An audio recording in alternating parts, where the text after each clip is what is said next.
سب سے پہلی بات جان لیں بارک اللہ فیکم کہ سب سے عظیم اور سب سے شرف والا علم اور سب سے پہلا علم جو بندے پر واجب ہے وہ کلمہ توحید لا الہ الا اللہ کا علم ہے، کیونکہ اسلام کے 5 ارکان ہیں، جیسا کہ حدیث جبریل میں ہے جسے امام مسلم نے ابن عمر اور وہ اپنے والد عمر ابن الخطاب رضی اللہ عنہما سے روایت کرتے ہیں کہ رسول اللہ صلی اللہ علیہ وسلم نے فرمایا الاسلام ان تشهد ان لا الہ الا اللہ وان محمد رسول اللہ وتقیم الصلاة وتؤتی الزکاة وتصوم رمضان وتحج البیت ان استطعت الیہ سبیلا۔ اللہ کے نبی صلی اللہ علیہ وسلم نے 5 ارکان اسلام کو بیان کیا اور فرمایا الاسلام ان تشهد ان لا الہ الا اللہ وان محمد رسول اللہ، یہ پہلا رکن ہے شہادتین، وتقیم الصلاة یہ دوسرا رکن نماز قائم کرنا، وتؤتی الزکاة زکوٰۃ ادا کرنا تیسرا رکن، وتصوم رمضان یہ چوتھا رکن رمضان کے روزے رکھنا، اور آخری اور 5واں رکن وتحج البیت ان استطعت الیہ سبیلا، اور اللہ کے گھر کا حج کرنا اگر اس کی استطاعت تو رکھتا ہے۔ یہ ہیں 5 ارکان اسلام جن میں سب سے پہلے شہادتین ہیں۔ شہادتین سے مراد 2 گواہیاں ہیں، پہلی گواہی اشہد ان لا الہ الا اللہ کی اور دوسری گواہی اشہد ان محمد رسول اللہ کی۔ آج کی اس نشست میں ہم پہلی گواہی کے بارے میں گفتگو کریں گے اور پھر دوسری نشست میں محمد رسول اللہ کا معنی کیا ہے، اس کا تقاضا کیا ہے، اس کے اوپر انشاءاللہ گفتگو کی جائے گی۔ جب آپ کہتے ہیں اشہد ان لا الہ الا اللہ تو آپ توحید کی گواہی دے رہے ہیں کہ میں گواہی دیتا ہوں لا الہ الا اللہ کی۔ اب آپ کی گواہی کو صحیح ہونے کے لیے آپ کو معلوم ہونا چاہیے کہ اس کلمہ طیبہ لا الہ الا اللہ کا معنی کیا ہے، کیونکہ بغیر علم کی گواہی نہ صحیح ہے اور نہ ہی معتبر۔ مثال کے طور پر اگر کسی شخص سے آپ کہیں کہ آپ کو کورٹ میں گواہی دینی ہے تو وہ آپ سے ضرور پوچھے گا کہ کس چیز کی گواہی، تو اس کلمے کا علم ہونا سب سے پہلے ضروری ہے، کیونکہ بہت سارے لوگ ایسے بھی ہیں کہ جب ان سے پوچھا جاتا ہے کہ لا الہ الا اللہ کا معنی کیا ہے تو وہ تعجب سے آپ کی طرف دیکھیں گے اور کہیں گے لا الہ الا اللہ کا معنی ہے لا الہ الا اللہ، یا وہ ادھر ادھر دیکھ کر کہیں گے کہ نہیں معلوم۔ کچھ لوگ ایسے بھی ہیں جو لا الہ الا اللہ کے معنی پوچھنے پر تیزی سے جواب دیتے ہیں۔ میں یہ کہہ رہا تھا کہ کچھ لوگ لا الہ الا اللہ کے تعلق سے صحیح معنی نہیں جانتے، بلکہ بہت سارے لوگ ہیں، کچھ نہیں بلکہ بہت سارے لوگ ایسے ہیں جو لا الہ الا اللہ کا صحیح معنی نہیں جانتے۔ اگر آپ ان سے پوچھیں گے کہ لا الہ الا اللہ کا معنی کیا ہے تو ایک قسم کے لوگ یہ کہیں گے کہ لا الہ الا اللہ کا معنی مجھے نہیں پتا۔ بعض لوگ یہ کہیں گے کہ لا الہ الا اللہ کا معنی ہے لا الہ الا اللہ۔ کچھ لوگ ایسے بھی ہیں کہ جب ان سے لا الہ الا اللہ کا معنی پوچھا جائے گا تو وہ تیزی سے جواب دے دیتے ہیں، مگر ان کا جواب صحیح نہیں ہوتا۔ ان سے اگر آپ کہیں گے کہ لا الہ الا اللہ کا معنی کیا ہے تو وہ کہیں گے لا الہ الا اللہ کا معنی ہے اللہ ایک ہے۔ تو آپ ان سے کہیں کہ جن لوگوں نے اس کلمہ لا الہ الا اللہ کا انکار کیا تھا، یعنی مشرکین مکہ، جن سے رسول اللہ صلی اللہ علیہ وسلم نے اسلام کی دعوت کا آغاز کیا تھا، وہ اس بات کا انکار نہیں کرتے تھے کہ اللہ ایک ہے، وہ بھی اللہ کو مانتے تھے اور وہ بھی اللہ کو ایک مانتے تھے۔ کسی نے یہ نہیں کہا کہ اللہ 2 ہے، بلکہ وہ اللہ کو ایک مانتے تھے۔ تو آپ ان سے کہیں کہ تمہارا یہ کہنا کہ لا الہ الا اللہ کا معنی اللہ ایک ہے یہ غلط ہے، کیونکہ اللہ ایک ہے کا اگر معنی ہوتا تو ہم کہتے اللہ احد، جیسے سورۃ الاخلاص میں ہے قل هو اللہ احد۔ لیکن کیا اللہ احد اور لا الہ الا اللہ میں فرق ہے یا نہیں؟ واضح ہے بالکل، یہ فرق ہے دونوں میں۔ بعض لوگ یہ کہتے ہیں کہ لا الہ الا اللہ کا معنی ہے کہ اللہ ایک ہے جو خالق ہے، رازق ہے، مدبر الامور ہے، یعنی وہی اولاد دیتا ہے، وہی بیماری سے شفا دیتا ہے، وہی بارش نازل کرتا ہے، تمام دنیا کے جو امور ہیں وہ اللہ تعالیٰ اس کی تدبیر کرتا ہے، اور وہ صرف یہی معنی بیان کرتے ہیں لا الہ الا اللہ کا۔ یعنی ان کے نزدیک الہ کا معنی خالق اور رازق اور مدبر الامور ہے۔ تو ان سے کہیں کہ اگر یہ معنی ہوتا لا الہ الا اللہ کا تو مشرکین مکہ اس کلمہ کو پڑھ لیتے. کیا لا الہ الا اللہ پڑھ کر کوئی اسلام میں داخل ہوتا ہے یا نہیں؟ اسلام میں داخل ہوتا ہے. اگر مشرکین مکہ لا الہ الا اللہ پڑھتے اور لا الہ الا اللہ کا معنی یہی ہوتا کہ اللہ تعالیٰ اکیلا خالق ہے، مالک ہے، رازق ہے، تو پھر ان کا انکار کرنے کا کوئی سوال نہیں تھا. لیکن انہوں نے کلمہ کو پڑھنے سے انکار کر دیا کیونکہ وہ اللہ کو خالق، مالک اور رازق تو جانتے تھے، لیکن لا الہ الا اللہ کا معنی صرف یہ نہیں ہے، یا لا الہ الا اللہ کا معنی یہ نہیں کہ اللہ تعالی خالق، مالک اور رازق اور مدبر الامور ہے. اگر وہ کہے کہ مشرکین تو اللہ کو مانتے ہی نہیں تھے، کیونکہ ایسے بھی لوگ ہیں جو کہتے ہیں کہ مشرکین اللہ کو نہیں مانتے تھے، تو آپ ان سے کہیں کہ مشرک اسے کہتے ہیں جو اللہ کو مانتا ہے مگر اس کے ساتھ دوسروں کو وہ شریک کرتا ہے اس کی عبادت میں، اس کی صفات میں. اور اسے یہ آیت پڑھ کے سنائے. اللہ کا فرمان ہے وَمَا يُؤْمِنُ أَكْثَرُهُمْ بِاللَّهِ إِلَّا وَهُمْ مُشْرِكُونَ، یعنی ان میں سے اکثر لوگ باوجود اللہ پر ایمان رکھنے کے بھی مشرک ہیں. یعنی مشرکین مکہ اللہ کو مانتے تھے لیکن اس کے باوجود بھی وہ مشرک تھے. اور انہیں یہ آیت پڑھ کے سنائے جس میں اللہ کا فرمان ہے وَلَئِن سَأَلْتَهُم مَّنْ خَلَقَ السَّمَاوَاتِ وَالْأَرْضَ لَيَقُولُنَّ خَلَقَهُنَّ الْعَزِيزُ الْعَلِيمُ، اگر آپ ان سے پوچھیں کہ آسمانوں اور زمین کو کس نے پیدا کیا ہے تو یقیناً وہ جواب میں کہیں گے کہ انہیں غالب اور علم والے اللہ نے پیدا کیا ہے. اللہ کا فرمان ہے وَلَئِن سَأَلْتَهُم، پھر انہیں یہ آیت پڑھ کے سنائے وَلَئِن سَأَلْتَهُم مَّنْ خَلَقَهُمْ لَيَقُولُنَّ اللَّهُ فَأَنَّىٰ يُؤْفَكُونَ، اگر آپ ان سے پوچھیں وَلَئِن سَأَلْتَهُم مَّنْ خَلَقَهُم، اگر آپ ان سے پوچھیں اے نبی صلی اللہ علیہ وسلم، یعنی ان مشرکین مکہ سے، کہ تمہیں کس نے پیدا کیا، من خلقہم، انہیں کس نے پیدا کیا، لَيَقُولُنَّ اللَّهُ، وہ کہیں گے اللہ نے. فَأَنَّىٰ يُؤْفَكُونَ، تو پھر یہ کہاں الٹے جاتے ہیں. آج بھی اگر ہم اپنے اس ملک میں مشرکین سے ہم پوچھیں جو اصلی مشرک ہیں تو وہ کہیں گے اوپر والا ایک ہے. یہاں تک کہ سائی بابا کو ماننے والا بھی کہتا ہے سب کا مالک ایک ہے. تو کیا ایک ہے کہنے والے سے وہ مسلمان ہو گیا یا وہ دائرہ اسلام میں داخل ہو گیا؟ نہیں میرے بھائی. تو اس کا معنی یہ نہیں جو آپ نے سمجھا. پھر اللہ کے اس فرمان کو پڑھ کے سنائے قُلْ مَنْ يَرْزُقُكُم مِّنَ السَّمَاءِ وَالْأَرْضِ أَمَّن يَمْلِكُ السَّمْعَ وَالْأَبْصَارَ وَمَنْ يُخْرِجُ الْحَيَّ مِنَ الْمَيِّتِ وَيُخْرِجُ الْمَيِّتَ مِنَ الْحَيِّ وَمَنْ يُدَبِّرُ الْأَمْرَ فَسَيَقُولُونَ اللَّهُ فَقُلْ أَفَلَا تَتَّقُونَ. اسے کہیں کہ اللہ تعالیٰ نے یہ آیت نبی صلی اللہ علیہ وسلم پر نازل کی. اللہ تعالیٰ نے کہا آپ کہیے اے رسول صلی اللہ علیہ وسلم قل من یرزقکم، ان سے کہیے یعنی مشرکین سے، من یرزقکم من السماء والارض، آپ کہہ دیجئے کہ کون ہے جو تم کو آسمانوں اور زمین سے رزق پہنچاتا ہے. امن یملک السمع والابصار، کون ہے جو کانوں اور آنکھوں پر پورا اختیار رکھتا ہے، تمہارے دیکھنے کی طاقت، تمہارے سننے کی کس نے دی ہے. ومن یخرج الحی من المیت ویخرج المیت من الحی، اور وہ کون ہے جو زندہ کو مردے سے اور مردے کو زندہ سے نکالتا ہے. ومن یدبر الامر، اور کون تمام کائنات کے امور کو چلا رہا ہے. فسیقولون اللہ، وہ کہیں گے کہ اللہ. فقل افلا تتقون، تو پھر ان سے کہیے کہ تم پھر کیوں نہیں ڈرتے. اس آیت پر غور کریں. اس سے یہ پتہ چلتا ہے کہ ان کے اتنا اقرار کرنے کے باوجود بھی اللہ تعالیٰ نے ان سے کہا، اللہ کے نبی صلی اللہ علیہ وسلم کے ذریعے ان سے کہا فَقُلْ أَفَلَا تَتَّقُونَ، تو ان سے کہیے کہ پھر کیوں نہیں ڈرتے. اس کا معنی یہ ہے کہ تمہارا اتنا کہنا کافی نہیں ہے، تمہارا اتنا کہنا تمہاری نجات کے لیے کافی نہیں ہے. ان آیات سے یہ واضح ہو گیا کہ اوپر بیان کیے گئے جتنے بھی معنی لا الہ الا اللہ کے لوگ بیان کرتے ہیں وہ صحیح نہیں ہے.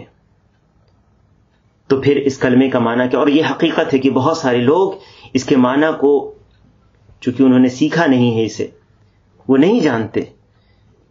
بہت سارے لوگ ایسے بھی ہیں جو ارکان اسلام تک نہیں جانتے. تو ان آیات سے یہ بات واضح ہو گئی کہ لا الہ الا اللہ کا معنی یہ نہیں جیسے لوگ سمجھتے ہیں. تو پھر اس کلمہ کا معنی کیا ہے جس کے اقرار سے کوئی اسلام میں داخل ہوتا ہے اور اس کے انکار سے کافر ہو جاتا ہے؟ جو کلمہ نجات کے لیے ضروری ہے، جو ارکان اسلام کا سب سے پہلا رکن ہے، جس کی گواہی ہم روز نماز میں دیتے ہیں یا اذان میں سنتے ہیں.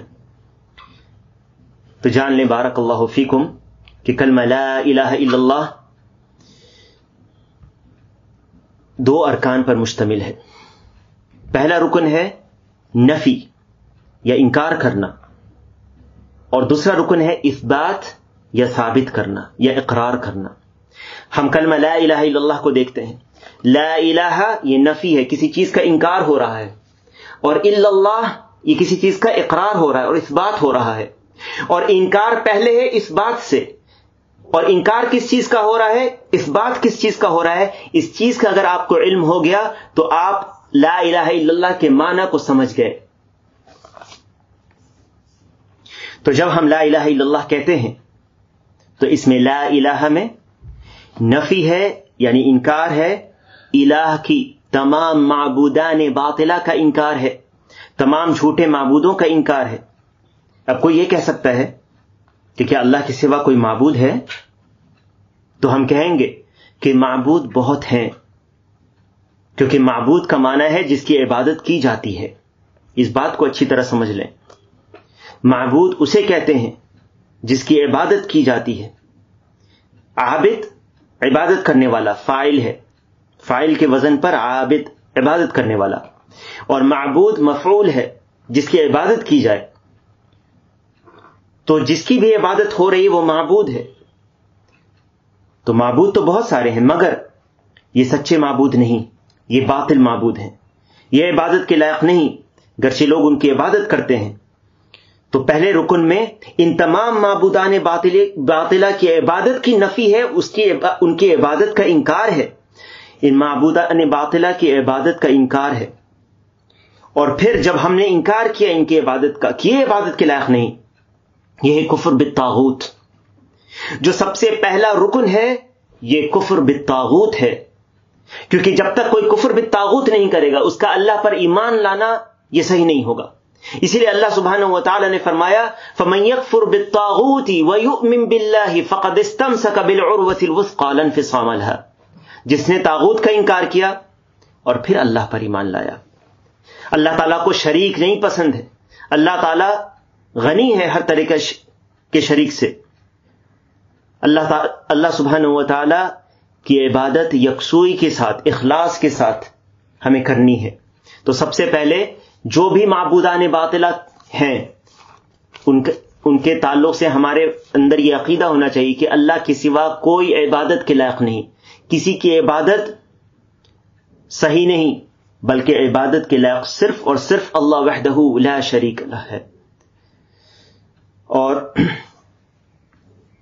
یہی ہے دوسرا رکن الا اللہ میں. الا میں استثناء بیان کر رہے ہیں کہ سوائے اللہ کے. اس میں اس بات ہے صرف اللہ کے حقیقی معبود ہونے کا، یعنی اللہ کے معبود برحق ہونے کا اقرار ہے. یعنی جب اللہ معبود برحق ہے تو صرف وہی لائق عبادت ہے، اور اس کے سوا جتنے ہیں جنہیں لوگوں نے معبود بنا رکھے ہیں وہ باطل معبود ہیں. جیسا کہ اللہ تعالیٰ نے خود فرمایا ہے، اللہ کا فرمان ہے ذَلِكَ بِأَنَّ اللَّهَ هُوَ الْحَقُّ وَأَنَّ مَا يَدْعُونَ مِن دُونِهِ هُوَ الْبَاطِلُ وَأَنَّ اللَّهَ هُوَ الْعَلِيُّ الْكَبِيرُ. یہ اس لیے کہ اللہ ہی حق ہے، یعنی معبود برحق ہے. وَأَنَّ مَا يَدْعُونَ مِن دُونِهِ هُوَ الْبَاطِلُ، اور اس کے سوا جسے بھی لوگ پکارتے ہیں، جس کی بھی لوگ عبادت کر رہے ہیں، وہ باطل ہے، وہ معبودان باطلہ ہیں. وَأَنَّ اللَّهَ هُوَ الْعَلِيُّ الْكَبِيرُ، اور یہ کہ اللہ ہی بلندی اور کبریائی والا ہے. یہ ہے معنی لا الہ الا اللہ کا، کہ کوئی معبود برحق نہیں سوائے اللہ کے. تو جب آپ اس کلمہ لا الہ الا اللہ کا اقرار کرتے ہیں تو اس کا معنی یہ ہے کہ آپ اس بات کی گواہی دے رہے ہیں کہ کوئی سچا معبود نہیں سوائے اللہ کے، کیونکہ الہ کا معنی ہے معبود اور عربی قاعدے کے مطابق الہ نکرہ ہے، اور جب نکرہ نفی کے سیاق میں آتا ہے تو اس میں عموم پایا جاتا ہے، یعنی النکرہ فی سیاق النفی، جب نفی کے سیاق میں آتا ہے تو یہاں پر نفی ہے. پہلی شرط کیا تھی؟ نفی تھی. کس چیز کی نفی تھی؟ اللہ کے سوا معبودان باطلہ کی عبادت کی نفی. تو جب نکرہ نفی کے سیاق میں آتا ہے تو اس سے عموم کا فائدہ ہوتا ہے، یعنی اس میں تمام معبودان باطل جس کی بھی عبادت کی جائے، آپ اسے عبادت کہیں یا نہ کہیں، اگر آپ نے اس کی عبادت کی اور حقیقت اگر وہ عبادت ہے تو پھر آپ کو اس کا پہلے انکار کرنا ہوگا کہ اس طاغوت کی عبادت کا انکار کرنا ہوگا. اور اگر کسی نے بھی اللہ کے سوا کسی کی عبادت کی تو یہ شرک ہے، اور شرک اکبر اسلام سے خارج کر دیتا ہے. اسی لیے جب کوئی اسلام میں داخل ہوتا ہے تو اس کلمے کو پڑھ کر داخل ہوتا ہے. وہ کہتا ہے لا الہ الا اللہ یا اشہد ان لا الہ الا اللہ، میں گواہی دیتا ہوں کہ اللہ کے سوا کوئی معبود برحق نہیں. یہاں پر معبود برحق کیوں کہا گیا؟ کیا یہ صرف کہا جا سکتا ہے کہ اللہ کے سوا کوئی معبود نہیں؟ اگر ہم صرف یہ کہتے ہیں تو یہ لفظی طور پر غلطی ہے، گرچہ انسان اس کا قصد نہیں کرتا. جو ہمارے عام لوگ ہیں یہ جب کہتے ہیں کہ اللہ کے سوا کوئی معبود نہیں تو اس سے بہتر ہے کہ وہ کہیں کہ اللہ کے سوا کوئی حقیقی معبود نہیں. ہمیں معبود برحق لگانے کی کیوں ضرورت پڑی؟ ہم نے کیوں نہیں کہا کہ اللہ کے سوا کوئی معبود نہیں؟ کیونکہ جیسے ابھی گزرا، معبود کہتے ہیں ہر اس چیز کا جس کی عبادت ہوتی ہے، اور یہ معبود برحق صرف اللہ ہے، اور باقی جو معبودان ہیں وہ باطلہ ہیں. جیسے کوئی گائے کی عبادت کر رہا ہے تو اس نے گائے کو اپنا معبود بنا لیا، تو گائے کی پوجا کرنے والا عابد ہے گائے کا، اور گائے اس کی معبود ہے. اسی طرح اگر کوئی پتھر کی پوجا کر رہا ہے تو یہ پتھر اس کا معبود ہے. اگر کسی نے سورج کے آگے سورج کی پوجا کر رہا ہے تو سورج کو اس نے معبود بنا لیا. اسی طرح اگر کوئی قبر کی پوجا کر رہا ہے تو قبر کو اس نے معبود بنا لیا. اور اسی طرح آپ سمجھ لیں کہ جس کی بھی عبادت ہو رہی ہے اللہ کے سوا، وہ اس کو اس نے معبود بنا لیا. تو یہ سارے جو معبود ہیں یہ معبودان باطلہ ہیں، ان کی عبادت باطل ہے، صحیح نہیں ہے. عبادت برحق صرف اللہ کے لیے لائق ہے. کوئی یہ کہہ سکتا ہے کہ اگر ہم صرف یہ کہیں کہ کوئی معبود نہیں سوائے اللہ کے تو پھر ان لوگوں کی تائید ہوگی، پھر لفظی طور پر اس کا یہ معنی ہوگا کہ کوئی معبود نہیں سوائے اللہ کے. گویا کہ آپ نے یہ کہا کہ جتنے بھی معبود ہیں، کیونکہ بہت سارے معبود ہیں، باطل بھی ہیں، بہت سارے باطل معبود بھی ہیں، تو آپ نے سب کو گویا کہ اللہ مان لیا. جب آپ نے کہا لا معبود الا اللہ، اللہ کے سوا کوئی معبود نہیں، تو جو بھی آپ جس کی بھی عبادت ہو رہی ہے اس کو آپ نے اللہ کہہ دیا. تو یہ بات غلط ہے، اور اسی بات کی طرف اشارہ علماء نے کیا ہے. جیسے کہ علامہ البانی رحمہ اللہ کہتے ہیں کہ یہ بات صحیح نہیں ہے. اس کا معنی لا معبود بحق الا اللہ ہے، نہ کہ لا معبود الا اللہ. اسی طرح علامہ ابن عثیمین اور شیخ بن باز رحمہ اللہ یہ لوگ یہی کہتے ہیں کہ ہم کہیں گے لا معبود بحق الا اللہ، اللہ کے سوا کوئی حقیقی معبود نہیں ہے.